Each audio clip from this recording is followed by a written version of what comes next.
قاری عمر رهبر آن گروه 6 نفره بود که در همین منطقه پس از جنگ سخت بر قطعات کمپاین پیروز شد. میگوید در مقایسه با آنان هم سلاح کمتر داشتند و هم افراد اندک، اما باور داشتند که آنها نمیتوانند بر ایشان غلبه حاصل کنند. در اینجا به قطعات کمپاین ضربتیان نیز گفته می شود. قاری عمر میگوید عساکر آمریکایی از نیروهای KPF به عنوان سپر استفاده می کردند و KPF نیز به نوبه خود از مردم عادی به مثابه سپر بهره می گرفتند. قاری صاحب کمپاین اخري نقطه هم دلته ولسې ماتې وخوړل، تر دې وخته پورې ځان سره ملکیان سپر کړي. تاسو دلته ماته ورکړله، څو نفره ولې له کوم تخنیک نه مو استفاده کوله؟ ولا مونږ خو شپږ کسان وو، دلته مکمین ورته ونیو، یو ملګری پولیس ځای نه و چې شهید شوی دی، عمر خالد په نامه و.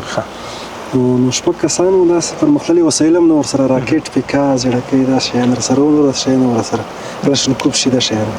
نو اول قدم کې به ضربتیان وو، موټر به مخته دي ضربتیان ورته که نه، هغه شاته بیا خارجیان وو، امریکایان، هغه شاته بیا دوی وو ضربتیان، داسې وو. هر وخت به دوی ورته مخته وو. نو دوی بیا امریکایانو دوی نه استفاده کوله، ضربتیانو بیا د عامو خلکو نه استفاده کوله. مقصد عام خلک مې لاره کې مخته کړل، 30-40 کسه، دوی نه داسې 10 متره 6 متره مخته روان وو. مقصد د دوی ځان د حفاظت لپاره د مخته روان کړی وو چې کوم ماینونه وي، کوم کمین وي، مقصد اول به دوی ور برابرېږي. خو دلته خو مجاهدین مسلمانان وو، مجاهدین وو، یو خو د عوامو خلکو سره کار نه وو.